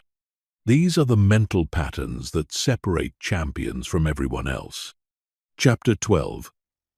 Handling criticism and rejection like a pro. Criticism and rejection are not personal attacks. They're professional development opportunities. The ability to receive negative feedback without being destroyed by it and to face rejection without losing confidence is one of the most valuable skills you can develop. While others are crushed by criticism and paralyzed by rejection, you can use both as fuel for growth and improvement. The first key to handling criticism effectively is separating the message from the messenger. Often, valuable feedback comes wrapped in poor delivery. Someone might be harsh, rude, or even hostile in how they present their criticism, but that doesn't automatically invalidate the content of what they're saying. Your job is to extract any useful information while ignoring the emotional packaging. This requires developing emotional detachment from feedback. When someone criticizes you, your natural response is to feel defensive, hurt, or angry. These emotions are normal, but they cloud your ability to evaluate the criticism objectively. Train yourself to pause before responding to criticism and ask, is there any truth in this that could help me improve? Not all criticism is valid or useful, but most criticism contains at least a grain of truth that you can use constructively. Even unfair or poorly delivered criticism can teach you something about how others perceive you or how you might communicate more effectively. The key is to mine for value rather than defending against attack. Develop a standard process for handling criticism. First, listen completely without interrupting or defending. Second, ask clarifying questions to understand the feedback fully. Third, thank the person for their input, even if you disagree with it. Fourth, take time privately to evaluate the criticism objectively. Fifth, implement any valuable insights you've discovered. This process keeps you in control of your response, rather than being reactive. It also demonstrates professionalism and maturity, which often diffuses tension and creates better relationships even with people who initially delivered harsh criticism. Rejection is even more challenging for most people because it feels like a judgment of your entire worth rather than just feedback on specific performance. But rejection is not a verdict on your value as a person. It's simply information about fit, timing, readiness, or circumstances that are often beyond your control. The mentally strong understand that rejection is a numbers game. Every no brings you closer to the yes you're seeking. Sales professionals know this instinctively. They don't take rejection personally because they understand that most prospects will say no, and their job is to find the ones who will say yes. This same mindset applies to any situation where rejection is possible. Reframe rejection as redirection. Sometimes what feels like rejection is actually protection from situations that wouldn't have been right for you anyway. The job you didn't get might have been a poor fit. The relationship that didn't work out might have caused you unhappiness. The opportunity that was denied might have prevented you from finding something better. This doesn't mean being passive about rejection or not trying to improve. It means maintaining perspective and recognizing that rejection often has nothing to do with your worth or potential. Sometimes you're rejected because of factors completely outside your control.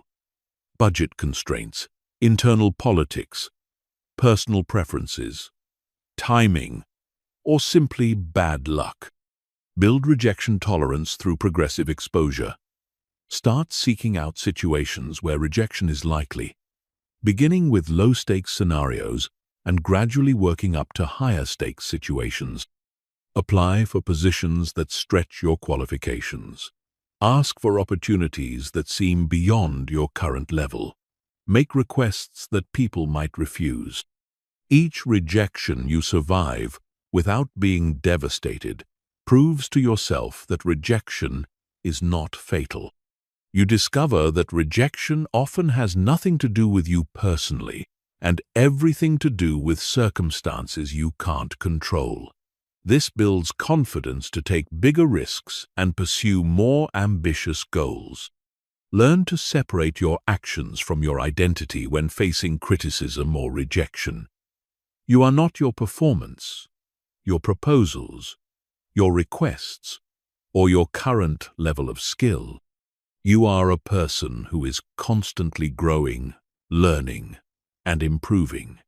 When someone criticizes your work, they're not criticizing you as a person. When someone rejects your proposal, they're not rejecting your potential. This separation is crucial for maintaining confidence while still being open to feedback.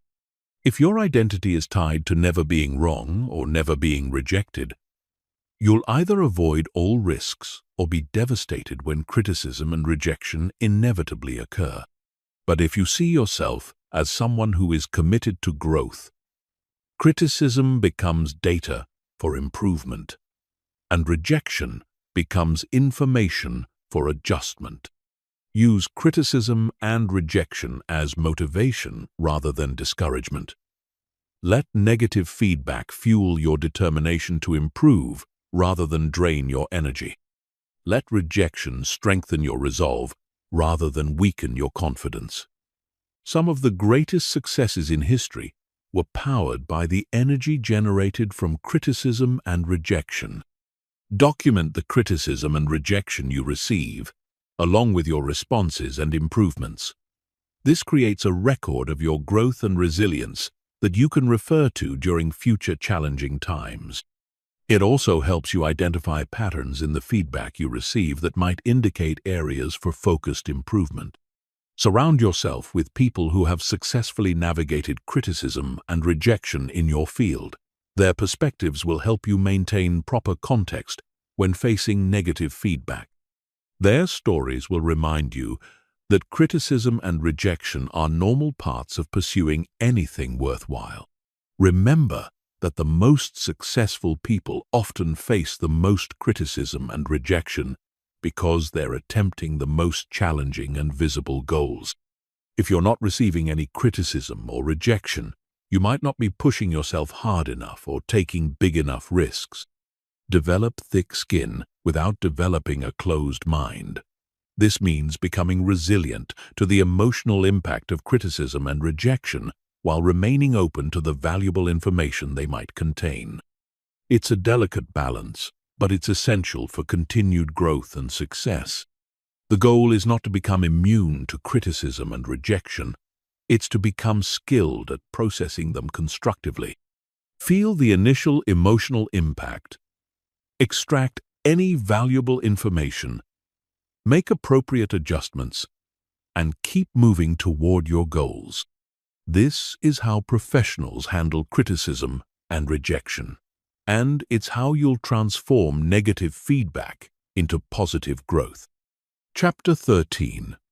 Creating Unshakable Inner Strength. Inner strength is not about never feeling weak, scared, or uncertain.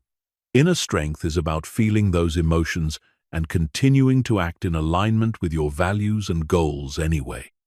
It's the quiet confidence that comes from knowing you can handle whatever life presents, not because nothing bad will happen, but because you've developed the resources to deal with whatever does happen. The foundation of inner strength is self-knowledge. You cannot be truly strong if you don't understand your own values, triggers, strengths, and weaknesses. Most people drift through life reacting to circumstances without ever developing a clear sense of who they are and what they stand for. But inner strength requires anchoring yourself to principles that don't change when circumstances do. Spend time identifying your core values, the principles that guide your decisions regardless of external pressure or temporary emotions. These might include integrity, courage, compassion, excellence, family, freedom, or service to others. Your values become your internal compass, helping you navigate difficult decisions and maintain consistency even when everything around you is chaotic. Inner strength also requires developing a strong relationship with yourself. Most people are their own worst critics, constantly judging themselves harshly and focusing on their flaws and failures. But you can't build inner strength on a foundation of self-criticism and self-doubt. You need to become your own best supporter while still maintaining honest self-awareness. This means treating yourself with the same kindness and encouragement you would offer a good friend facing similar challenges. It means acknowledging your mistakes without condemning yourself for making them. It means celebrating your progress without waiting for perfection. It means supporting your own growth rather than sabotaging it with negative self-talk. Inner strength is built through facing your fears rather than avoiding them. Every time you do something that scares you and survive, you prove to yourself that you're braver than you realized. Every time you confront a difficult situation instead of running away, you build evidence of your own capability and resilience. This doesn't mean being reckless or seeking out danger unnecessarily. It means gradually expanding your comfort zone by taking on challenges that stretch your current capabilities. It means saying yes to opportunities that excite and intimidate you simultaneously. It means having difficult conversations instead of avoiding them, pursuing ambitious goals despite uncertainty, and standing up for your values even when it's uncomfortable. Inner strength also requires learning to be comfortable with uncertainty. Most people exhaust themselves trying to control outcomes they can't control or predict futures they can't know. But uncertainty is a fundamental part of life, and trying to eliminate it completely only creates anxiety and paralysis. Develop comfort with not knowing what will happen next. Focus on preparing yourself to handle various possibilities rather than trying to guarantee specific outcomes. Build flexibility and adaptability rather than rigid plans. Trust your ability to figure things out as you go, rather than needing to have everything figured out in advance. Physical practices significantly contribute to inner strength. Regular exercise doesn't just build physical fitness, it builds mental resilience. When you push through physical discomfort during workouts, you're training your mind to persist through other forms of discomfort. When you complete challenging physical goals, you build confidence in your ability to achieve difficult objectives in other areas. Cold exposure, whether through cold showers, ice baths, or winter swimming, is particularly powerful for building inner strength. The shock of cold water triggers your stress response, and learning to stay calm and breathe deeply while experiencing this stress trains your nervous system to remain composed under pressure in other situations. Meditation and mindfulness practices are also crucial for developing inner strength. These practices teach you to observe your thoughts and emotions without being controlled by them. When you can watch your mental chatter without immediately reacting to it, you gain the space needed to choose your responses, rather than being driven by automatic patterns. Inner strength requires accepting responsibility for your life without taking responsibility for things beyond your control. This means owning your choices, your responses, and your efforts while releasing attachment to outcomes that depend on factors outside your influence. It means focusing your energy on what you can control, rather than wasting it on what you can't. Develop the ability to find meaning in difficult experiences. This doesn't mean pretending that painful situations are actually good or that you should be grateful for every hardship. It means looking for ways that challenges can contribute to your growth, strengthen your character, or deepen your compassion for others facing similar difficulties. Inner strength also includes the wisdom to know when to ask for help. True strength is not about handling everything alone. It's about using all available resources effectively. Sometimes the strongest thing you can do is admit you need support, guidance, or assistance. Building a network of mentors, advisors, and supporters is a sign of strength, not weakness. Practice emotional regulation without emotional suppression. Inner strength doesn't mean never feeling strong emotions. It means feeling them fully while maintaining your ability to think clearly and act wisely. Learn to sit with difficult emotions without immediately trying to escape them or being overwhelmed by them. Create rituals and practices that connect you to your inner strength regularly. This might include morning meditation, evening reflection, journaling, prayer, or time in nature.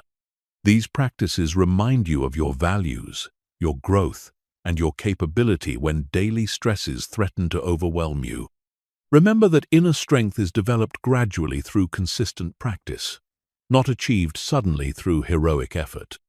Every small act of courage, every moment of persistence, every choice to act from your values rather than your fears contributes to building unshakable inner strength. The goal is not to become invulnerable or emotionless, but to become someone who can face whatever life presents with calmness, courage, and wisdom.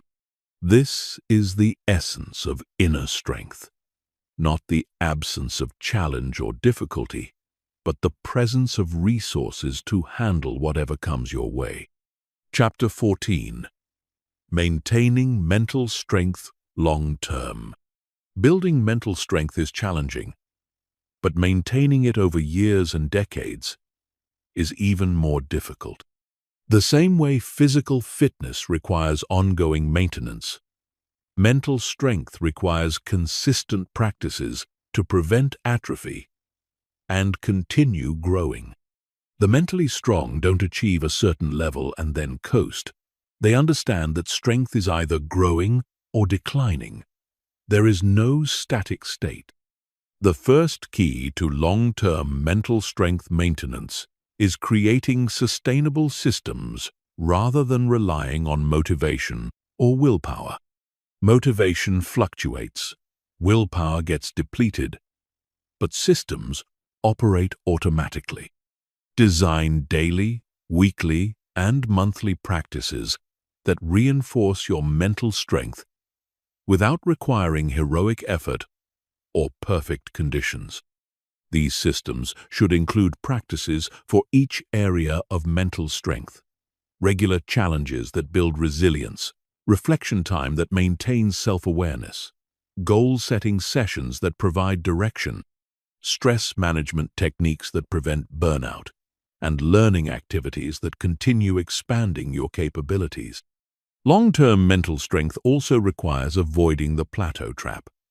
When people achieve a certain level of success or comfort, they often stop pushing themselves and start maintaining rather than growing. But mental strength is like physical strength. If you stop challenging it, it begins to weaken. You need to continually raise the bar on what you expect from yourself.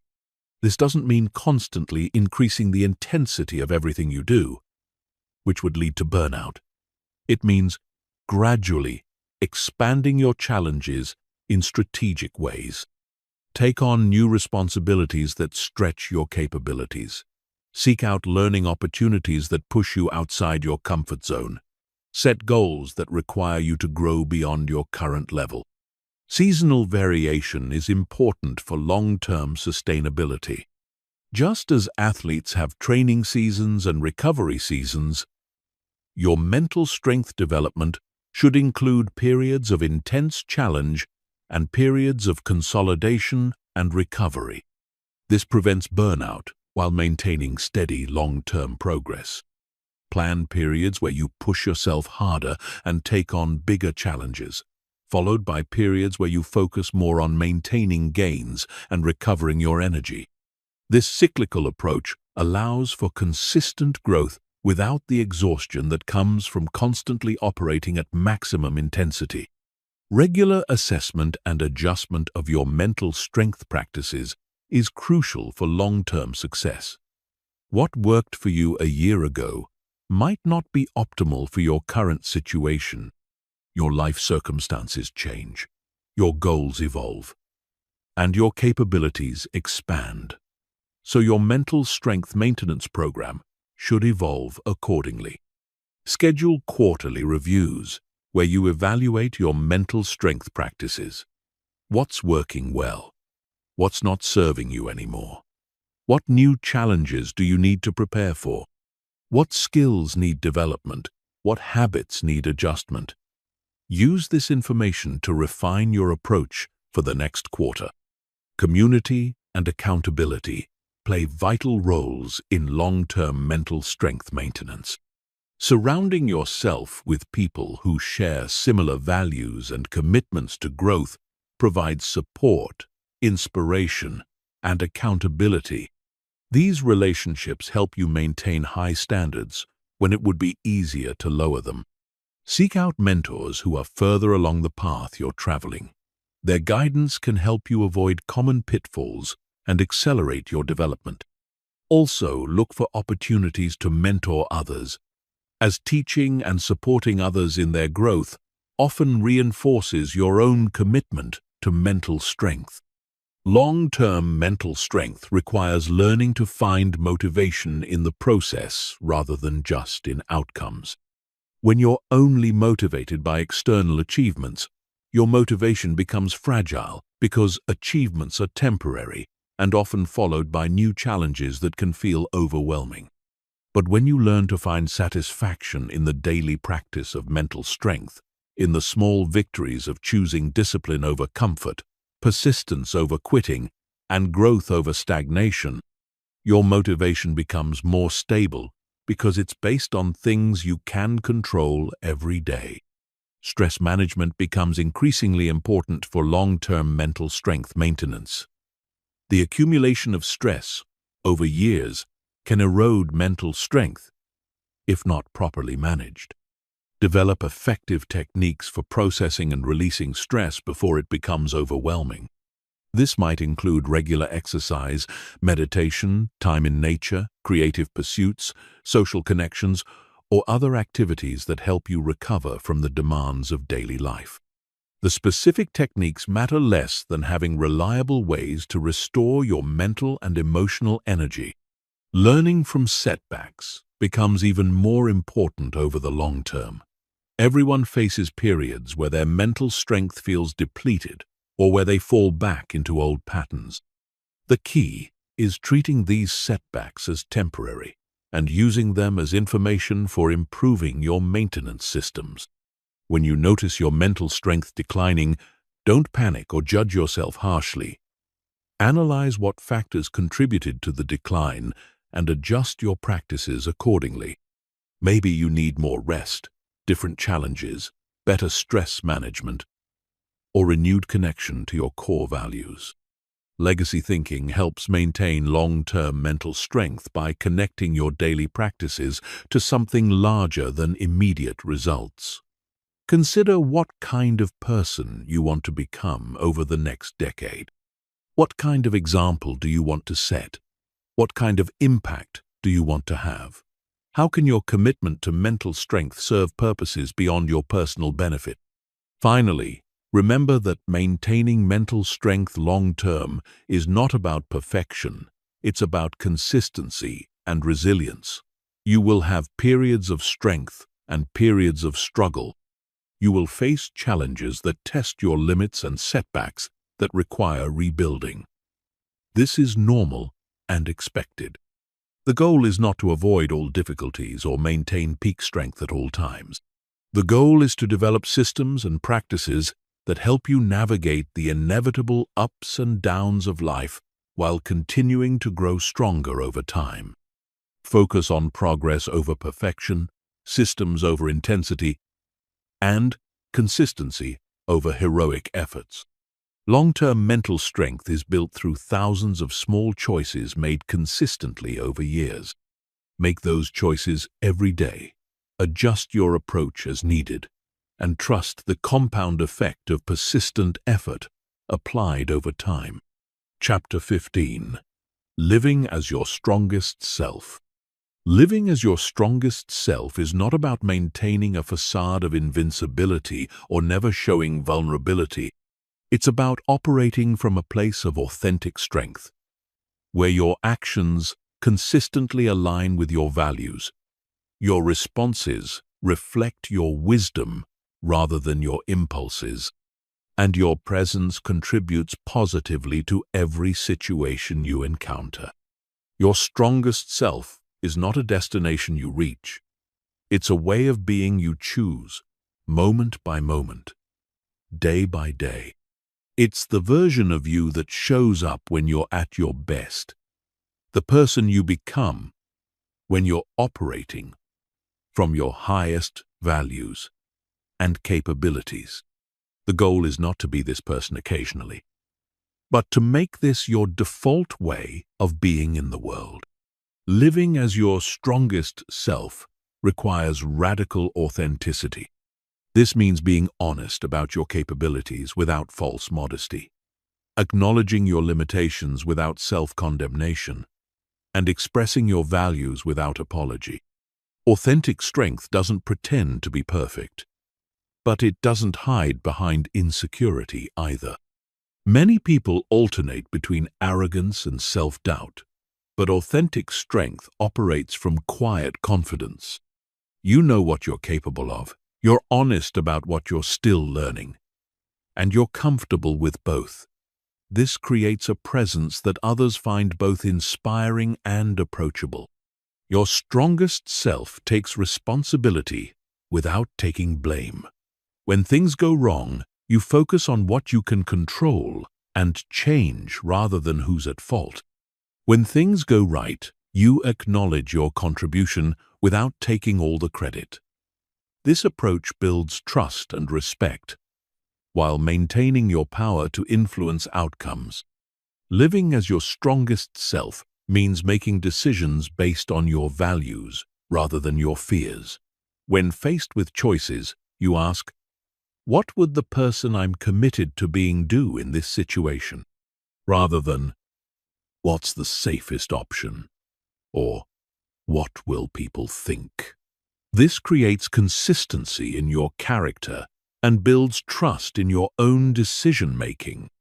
Your strongest self serves something larger than immediate self-interest. This might be your family, your community, your profession, or a cause you believe in. When your strength is directed toward purposes beyond yourself, it becomes more sustainable and meaningful.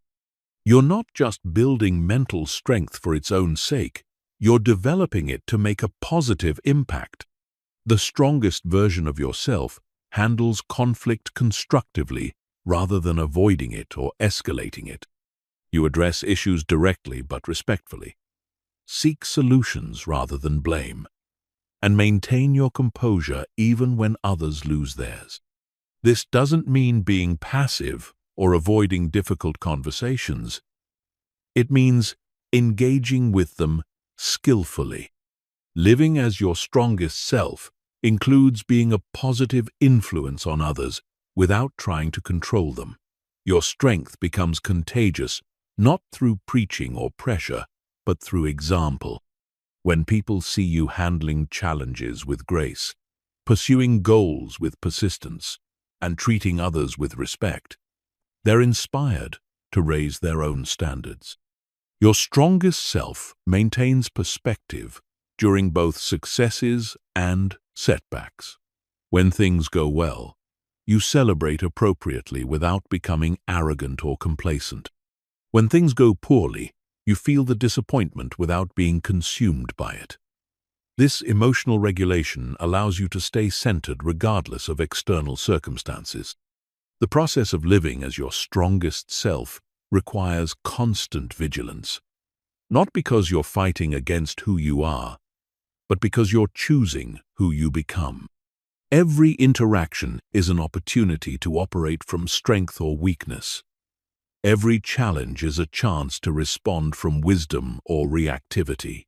Every decision is a moment to align with your values or compromise them. Create daily practices that connect you to your strongest self. This might include morning reflection on your intentions for the day, evening review of how you showed up, regular visualization of yourself operating at your best, or periodic recommitment to your core values. These practices keep you anchored to your highest self, even during stressful periods.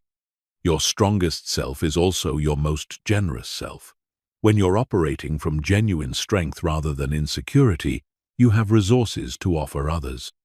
You can be genuinely happy for their successes, supportive during their struggles, and encouraging of their growth. Strength shared multiplies rather than diminishes.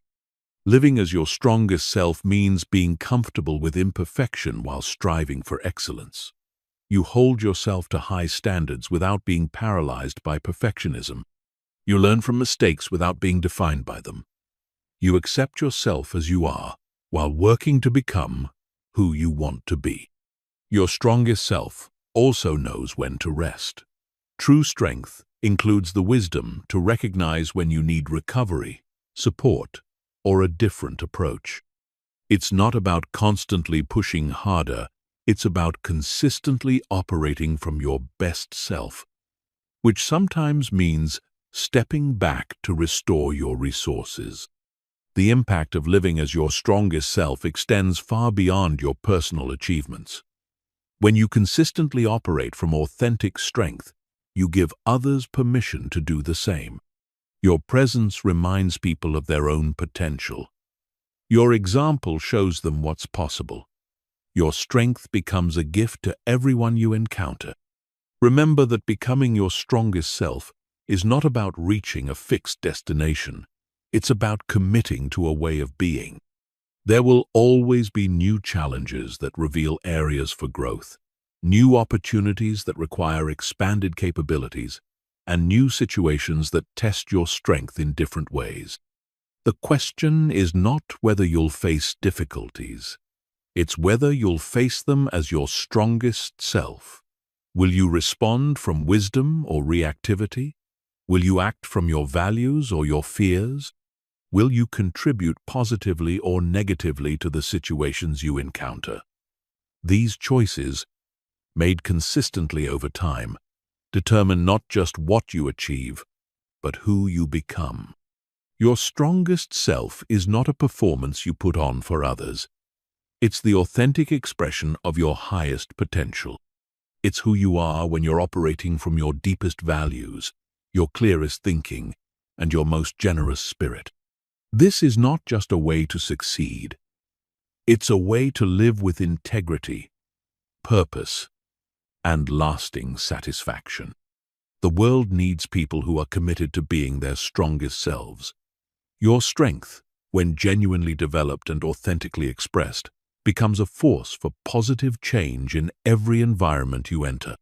This is the ultimate purpose of developing mental strength, not just to achieve your goals, but to become someone whose presence makes the world a little bit better.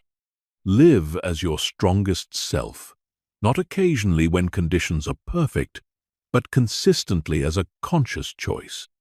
This is how mental strength transforms from a personal development goal into a way of being that enriches every aspect of your life and positively impacts everyone you meet.